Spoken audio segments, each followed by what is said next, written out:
Hello and welcome to another edition of Almond Finance and Wealth Report, your source for latest happenings in the financial services sector of the economy.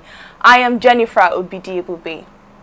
On this edition of the program, we join Faith and her guests on a town hall as they look at customer service in the insurance industry.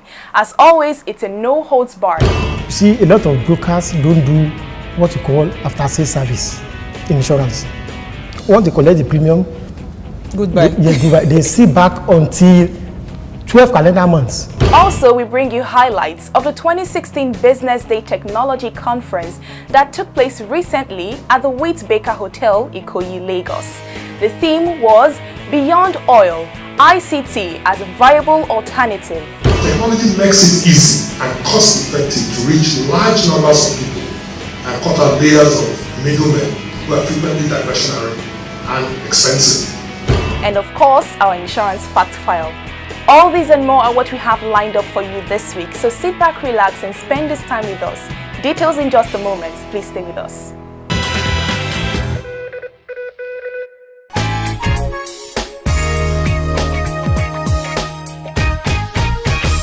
All right, welcome back. On the set of Insurance Industry Town Hall today, we'll be looking at the topic customer service in the insurance industry. And to do justice to that, I've gathered, two gentlemen are here with me. I'm going to start from my immediate right. I have Mr. Wale Adetoro, who is the representative from the Insurance Consumers Association of Nigeria, ISCAN. Thank you so very much for joining me on the program. Thank you, Madam Insurance. Okay, and on my left, I have Mr. Raf A. Fatono, a Lagos-based insurance broker and consultant who is a friend of the house. Thank you, Mr. Raf, for joining me on the program. Well, Madam Insurance, thanks as always. Thank you. Okay, now, someone had told me recently that customer service in Nigeria, not just insurance now, is non-existent, but it's even worse in the insurance industry. True or false? Well, it's neither here nor there. But the insurance companies, they are trying now, unlike before. Because you see, in the olden days, when people come to buy insurance, they get to insurance companies, they wait for long hours, without getting all these documents, even after premiums have been paid. But now, things have been computerized, and people walk into insurance company, I want to buy motor insurance, you pay the premium, and within minutes, they give you your insurance certificate. So things are getting better, but we still have a lot of room for improvement. Mr. Fatima. Well, Madam Insurance, I wonder why you are singling out the insurance industry alone. You didn't even refer to... No, I said, from what I said customer service is non-existent in Nigeria. It's not, but somebody told me that it is worse in the insurance industry. That's what I said. Yes, that's very debatable. I do agree with that. You see, they didn't refer to the tally number days. In the banking sector? Yes. Okay. So there was never a tally number case in the insurance industry, mind you. So, but just like my colleague Riley said, I think, though we are not there yet, but a lot of improvement are taking place. For instance, he was talking about automation. The insurance industry is well automated now. Services are faster and more effective and qualitative, of course. And with broadband penetration, again, coming very soon, I think insurance industry we assume is a place of pride. But one thing that is certain is that insurance is not left out of the global race in information technology. And we have leveraged on the information technology to really better our output more than ever before. Okay, now moving on. A lot of people also believe that the insurance industry, I know Mr. Fatana is going to attack me again, that in the insurance industry, it's all well and good when at the point of contact, they are marketing you to buy an insurance policy. They come to you and all that. But once they get the premium and the business is signed and sealed and delivered, as they say, that is the end of the relationship either with the broker or with the insurance agent. That is all there is. But in some other clime, you find that people actually build relationship with their clients over the years. For example, if someone is starting out to buy insurance, maybe when he was 25, just fresh graduate out of school, you will find that most brokers or insurance agents in the UK, for example, they will stay with that client over the years, even sometimes when they retire, you know, but we don't readily find that in this environment, and it all boils down to customer service. Yes. You see, like I said the other time, we still get there. But I know Mr. Fatton is a broker, and you will bear me witness to this. You see, a lot of brokers don't do what you call after-sales service in insurance. Once they collect the premium, goodbye. Goodbye. They sit back until 12 calendar months when it's time to renew, and they now start asking you for the renewal premium. Yeah. But it should not be so. We should have effective after-sales service. Even when after somebody has paid the premium, there's nothing wrong with a broker popping in maybe 1 or twice a month. My friend, I just said I should come and see you. I hope everything's okay. This thing I'm looking at, why don't you do it this way? Why don't you do this way? Because a broker is supposed to be a professional. You see, once you enter into a client's office, there are thousands risks that you can identify. So, but you see some brokers, they just collect the premium and they stay back. Although, like I told you, things are getting better now. And you know, for insurance companies, collecting premium and saying bye-bye, you know, well, thank God things are improving now. Because in the olden days, you know, we have people getting away with clients' money, and that's why people believe naturally that insurance people are thieves. That's when you collect premium, when you want to pay claims, you don't pay claim. But recently, I think the last 1 or 2 months, I've gotten claims for maybe a number of people. Most insurance companies now do pay claims because they know that if they don't pay claim, the big amount is there to be weeded by NICOM. And that is why Insurance Consumer Association of Nigeria, INSCAN, came in, because we speak for their grief. We have situations where people who have signed the charge voucher, and for more than 90 days, they will not be paid. You know, these are cases where we come in. There are things basically that people don't really know. And insurance brokers, unfortunately, there are some things maybe they don't tell their clients, probably because the clients don't ask anyway. But there are basic things the client should know. So that's why we are come to the rescue. When people come to us, no logic claim like, okay, I have a policy with so insurance company. For 5 years now, I've not been able to pursue my claim and things like that. So we come to their rescue. Fortunately, many people have still not known of our existence, but we are trying as much as possible to make sure that, you know. Okay, Mr. Fatana, I think you're warming up to respond to what you said about brokers taking premium and disappearing until 12 calendar months. He has even corrected that. I know you not agree. He said the thing has changed. No, you said things are changing. Things are changing. Okay, they are changing. Okay, and of course, don't forget that we are in the era of change anyway. So things are changing and changing rapidly too. Yes. So in fact, we are fantastically changing. So let me put it that way. But having said that, there are another thing I want my brother to know very well is that gone are those days of armchair broking, whereby you collect premium and you only come around your client at renewal. You see, it will interest my brother and Madam Insurance to note that insurance brokers, most insurance brokers are bonded very well with their clients to the extent that they have the number, they have the birthday, the birthday anniversary, the wedding anniversary of their clients, and they pop in even when the celebrants do not even remember, they would have received the messages from the brokers. So what do you call that? So then, apart from that, do you know that even social gatherings, there is hardly any broker that will not attend the social gatherings of his clients. Is it just any client? Because you know they are clients and they are clients. For some brokers, they believe the small client who maybe is just third-party motor insurance anyway. Client is client. Because let me tell you, even the so-called or the one you refer to as a small client today, can turn out to be a mega client tomorrow. So that is it. But what I'm saying is that most brokers now, at least virtually all of them, are now taking the interest of their clients more intimate than ever before. They have bonded with their families, they know them, they come around to say hi and other things. And that is why even when there is a need for social functions, okay, they go there and they solidarize. They are always with their clients.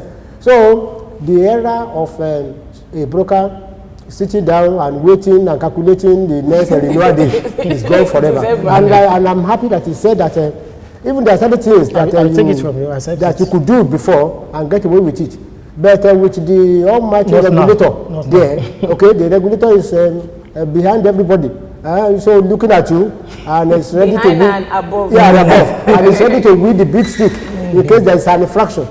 So with all this, and what is even more, the internal regulators again, okay, like for instance for brokers, the Nigeria Council of Registered Insurance Brokers, NCRB, men, they have been doing a very fantastic job. Okay, they make sure that even before the big brother comes in, they have told you that no, they would have told you that no, Mama, please, so this is not good, this is not good enough, correct this, correct that. Okay, Mr. Fatano, I want to come in now. I do basically motor insurance, for example, and I also know I have somebody that I introduced that does not just motor, he's moved on to do a lot of things. And recently was telling me that, come, these are your insurance people that you told me. Do you know that I didn't even know that it was time for me to renew, you know, and the renewal time as well. So I called the person in question and I say, oh, this client that I gave you the other time, he's telling me that I didn't know about renewal. And he went on to tell me that, oh, informing a client about renewal date is not mandatory. So use his expression. Okay, the use his words. His words. Okay. It's not mandatory. But one would expect that as part of customer service, even if it's not stated in your laws to do that, as part of customer service, you should do that. And that is building the relationship that I talked about and Mr. Detoro mentioned after sales, service. No, that's just an aberration, I would say, because the norm is that you duly notify your client ahead of renewal. It is normal, and this has been on for even before I joined the insurance industry, because I met it there. So for somebody to be saying that now, I would just say that probably it was just well, didn't mean it, because if you don't do that, supposing another broker or another underwriter goes there, then will you say that person has snatched your business? It's because that's laxity, and you know there is no vacuum in nature. So that's the thing. So that's not normal place. So it's an aberration.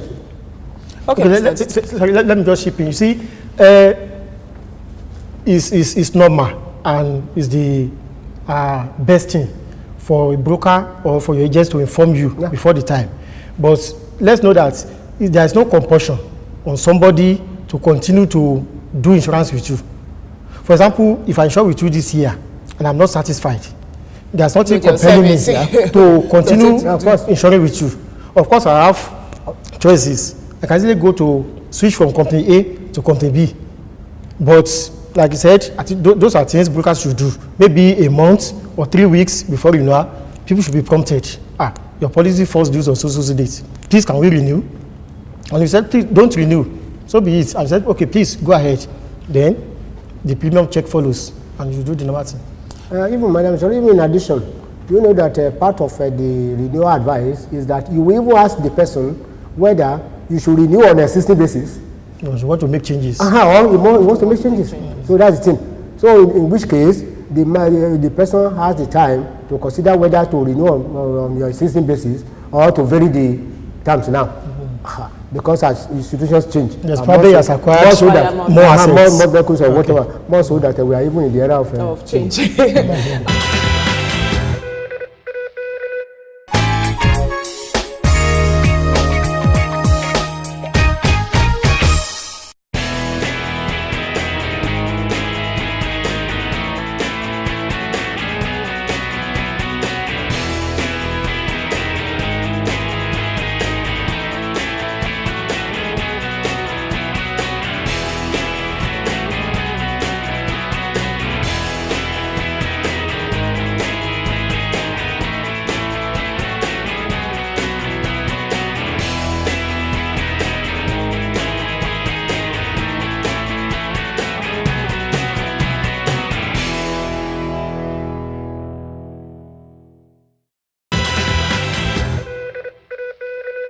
Alright, welcome back. Moving on, information communications technology (ICT) is not only one of the fastest growing industry, directly creating millions of jobs, but it is also an important enabler of innovation and development. The annual Business Day Technology Conference provides a platform for interaction between policymakers and players in the ICT space.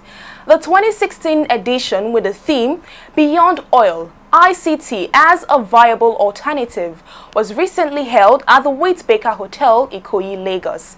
As always, it was a roll call of who is who in the ICT business.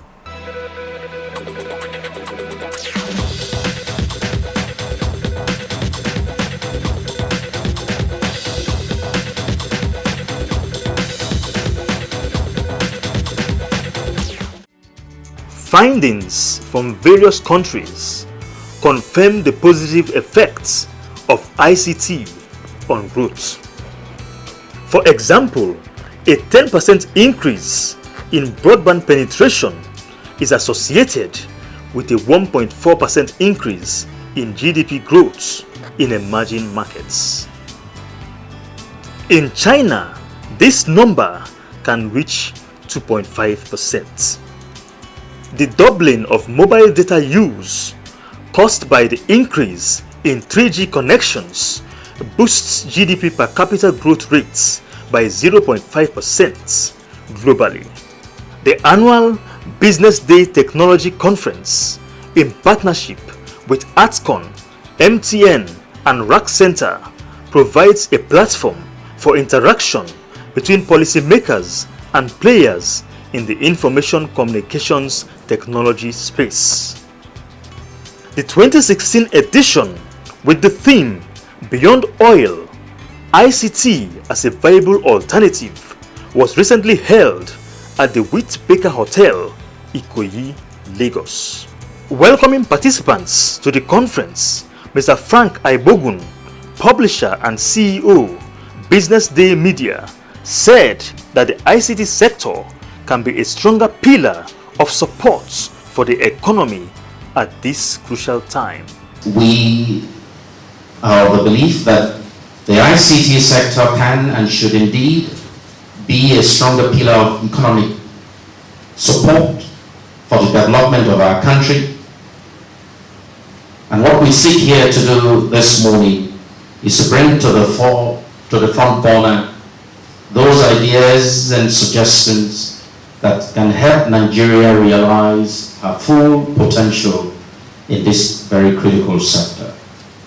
We believe that Nigeria can see another wave of targeted and groundbreaking investment coming to the ICT sector if we can get all stakeholders to agree on a way forward and then to commit to making it happen. The place of ICT in economic growth cannot be overemphasized. The internet accounts for 3.4% of overall GDP in some economies. Most of this effect is driven by e-commerce. In essence, people advertising and selling goods online. Many believe that for Nigeria to be in the league of other big economies, they need a vibrant internet-driven economy. In his remarks, the special guests of honor, Dr. Okechukwu Enelema, Honorable Minister of Industry, Trade and Investment, said that the primary engine for growth in ICT is the private sector, as governments will strive to provide the enabling environment. The primary engine for growth in ICT, as in all other sectors, will be the private sector, or indeed is the private sector. The government's role is to be an enabler and supporter, to set out clear and consistent policies to create a space for funding and investment to thrive.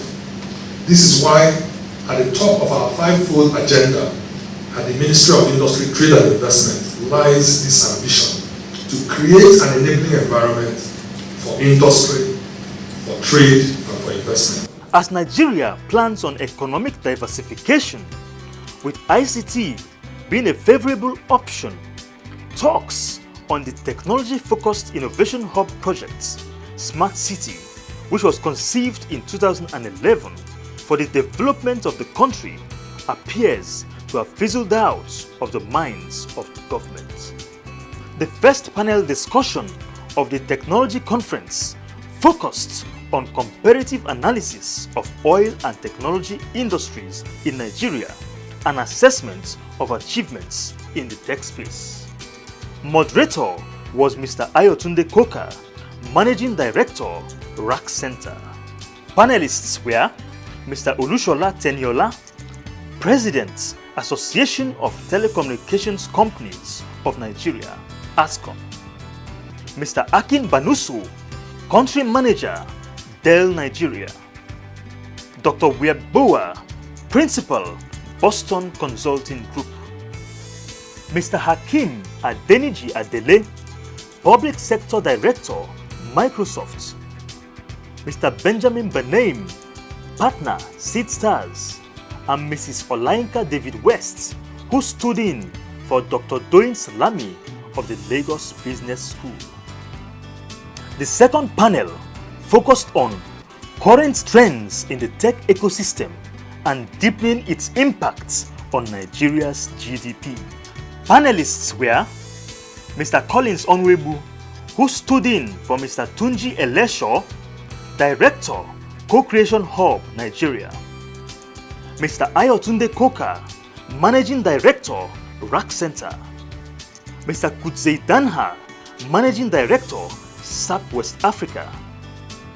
Mr. Austin Okere, Executive Vice Chairman, Computer Warehouse Group. Mr. Fidelis Ishekwene, Regional Director, Sage Enterprises Division, West Africa, and Mr. Freddy Mulman, CEO, MTN Nigeria. In his submission, Mr. Kudzei Danha stated that the stakeholders in the ICT sector must continuously invest in intellectual capital. Education and knowledge. By nature, the ICT industry is something that is intellectual capital.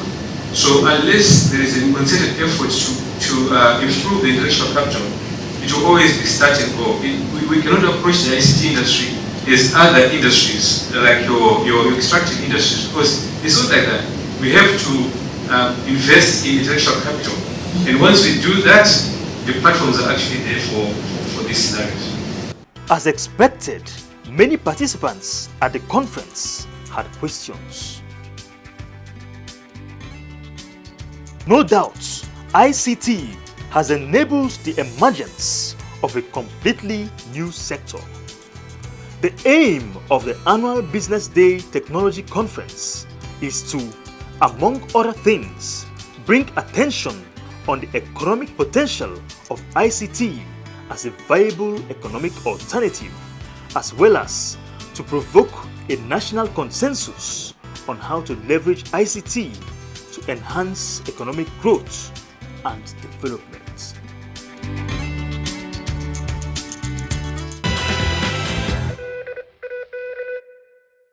Alright, that's all we can take on this edition of the program.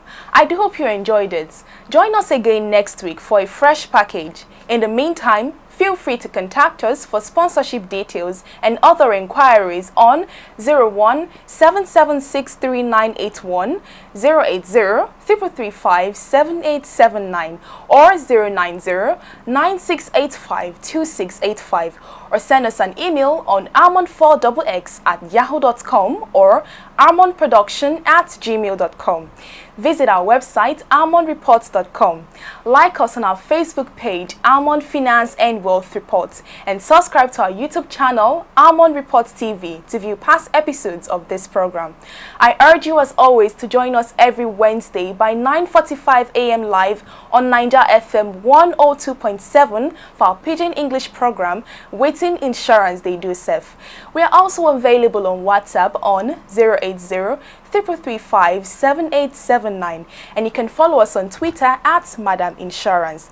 This program also airs on BCOS Television every Thursday by 6 p.m. for those in Ibadan and environs.